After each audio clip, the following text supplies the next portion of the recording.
watoto wazuri? Vizuri mama. Leo naona mnapika. Mnapika nini? Pilau.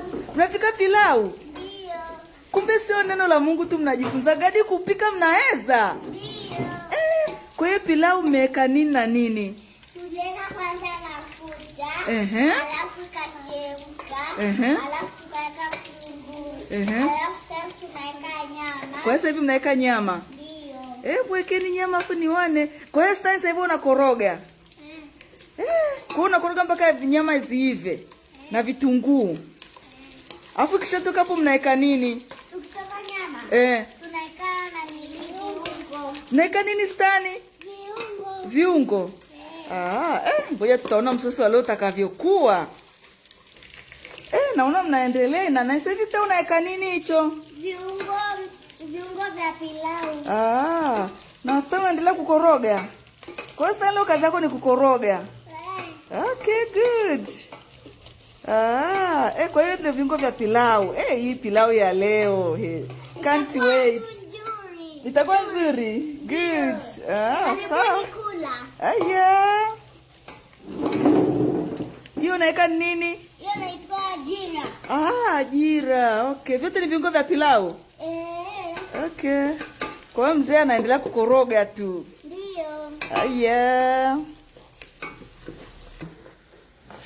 Umeweka nini? Nyanya. Sisi na mama yangu tunapenda nyanya. Unaweza kuweka nyanya au huwezi kuweka nyanya. Kwa hiyo kumbe kwenye pilau unaweza kuweka nyanya au usiweke, ni maamuzi ya mtu, si ndio Ndio. Endelea kukoroga kaka. Unapenda kupika? Kwa hiyo kumbe sio neno la Mungu tu unatuambia gadi kupika. Haya. Hiyo nini mnaweka? Chumvi. Chumvi ili inogeshe mambo yawe vizuri. Ndio. Okay. Zimelainika au bado? Bado hazijalainika bwana. Wewe unaonaje, zimelainika? Bado, tusubiri kidogo. Unaweka nini Teo? Hapo sasa tunaweka mchele. Wekeni. Endelea kukoroga. Wekeni kuendelea kukoroga. Sasa hapa tunaweka maji. Yaani hakikisha maji yako yawe hapo. Yaani hapa maji yangu ni ya chemsha ndio maana ndio. Kwa hiyo maji hapo umeachemsha ni ya moto. Haya, kinachofuata kufunika. Afu naacha ichemke. Ili pilau la leo. Haya.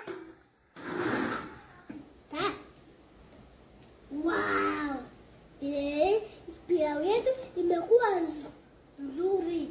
Kwa hiyo tunaenda kula mimi na mama yangu. Sasa naenda kusoma Methali 22 mstari wa 6. Na inasema, mlee mtoto katika njia impasayo, naye atayaja hata atakapokuwa mzee. Mungu abariki. Bye. Tunaenda kula pilau amepika kina Stani. Jamani, pilau imekuwaje nzuri. Haya Stani, asante kwa mapishi ya leo.